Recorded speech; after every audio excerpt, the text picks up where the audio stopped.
All right, so we're gonna keep going here. So we did our measuring out. We're now gonna be looking at the recipe, right? So first step in mise en place is collect our stuff. So we got pancake mix, you saw in the last video. We got our cup of water, we're good to go.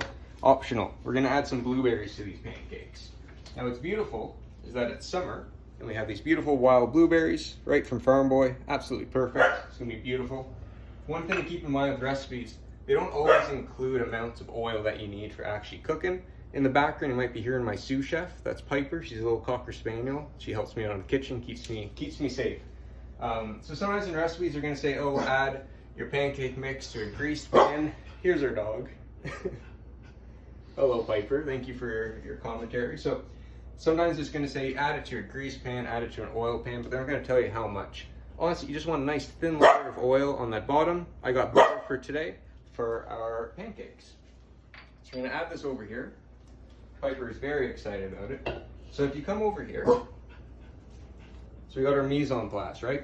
Everything in its place. That's what that means, everything in its place. Basically what it is that we're not gonna be in the middle of this, oh, we need to grab more pancake mix or batter's too thin. Oh, I forgot the blueberries, let me run to the fridge. It's all about having everything where you need it, exactly where you need it. So that way you're nice and organized, you're gonna be working clean, you're gonna be working efficiently, and you're gonna get a consistent product at the end of the day.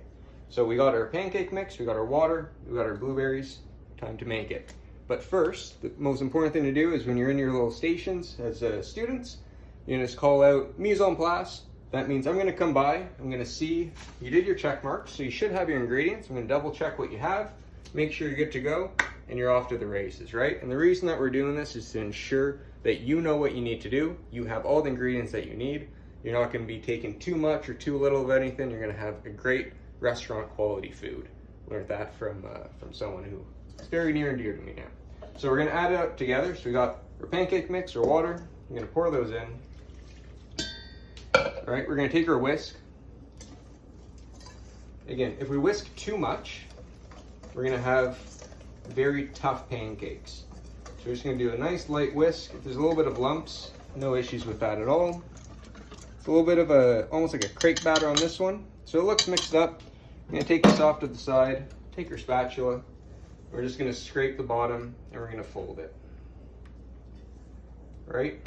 Nice and easy. And as per the recipe, since we're following along with it, stir until combined, but still slightly lumpy. Do not overmix. I don't think we did that. We're gonna let it stand for 2 minutes. I'm gonna let it sit there for 2 minutes. While it does that, we're gonna move it over here to the oven where we have a pan. We have it on medium heat, so it's about 4 to 5. Nice and easy. We're just letting that pan get nice and hot. While that happens, we're gonna get little blueberries over here. Now in the recipe it says 5 to 10 blueberries. Since we're using wild blueberries and they're smaller, that means we're probably gonna be using 10. We have those nice giant ones that you get sometimes in the middle of winter, even though they don't taste that great, they're huge. We probably use 5, right? So it's about making those small adjustments, reading the recipe, and using a little bit of your prior knowledge. So we got that, going through it again. We're gonna use a 1/4 cup of the batter for each pancake, but pancakes are like people, they come in all shapes and sizes. It's up to you. If you want a big pancake, load up the batter. If you want a small pancake, you can do that too, but your cooking time is gonna vary and stuff. But for this recipe, we're gonna follow it. We're gonna use 1/4 cup measure. Perfect, good to go. So, come over here, got our butter. We're gonna drop that into the pan. Right there, you can tell it's preheated because that butter's already melting. I'm gonna take out the little spatula.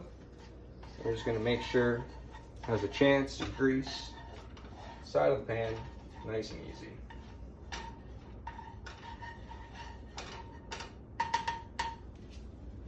Put that back on our meat station. Gonna take our 1/4 cup. Batter's thickened up just a little bit, not too much. They're gonna be nice and thin pancakes.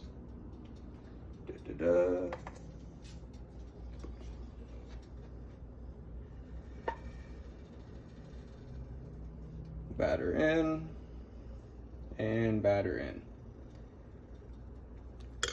Now, if we added too much pancake batter at this time, we're gonna drop the temperature of that pan, right? It's gonna get a little bit too cold and you're not gonna get that coloration. As of right now, we're just gonna crank it up maybe to a 5.5, maybe a 6. And our blueberries, we're gonna count them out, right? Doesn't matter if you think you want a ton of blueberries. I'm gonna add Let's go with 10. We got 6.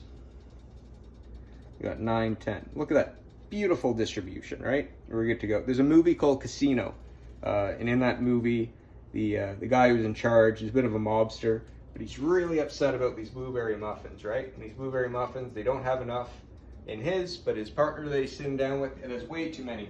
It's a great scene in the movie. He goes back, he's upset with the baker. He's like, they need to have exactly the same amount, right? And it's all about consistency, because that's what people are expecting when they get restaurant quality food. Doesn't matter if it's pancakes, doesn't matter if it's instant pancakes, doesn't matter if it's blueberries. You want to have nice, consistent quality in what you're doing. So just gonna let these guys cook. Once it starts bubbling up on the sides, that's when you know it's getting pretty close and it's probably ready to flip. But yeah, we just gotta be a little bit patient with it. So we'll come back to you once that's done. All right, our sous chef right over here has calmed down a little bit. She's pretty excited about these pancakes, so am I.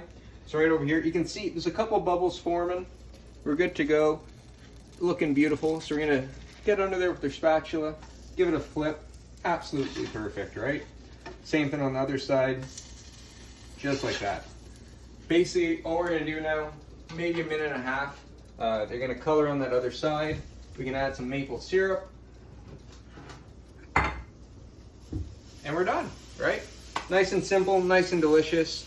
Make sure to follow that recipe. Look how easy it was with mise en place, right? I didn't have to run around at any point, collect anything. We're good to go. And this is what's gonna be expected out of all of you moving forward. We're gonna have a great time. We're gonna make great food. It's gonna be an awesome time. That's it for me for today. Hope you guys have a great day.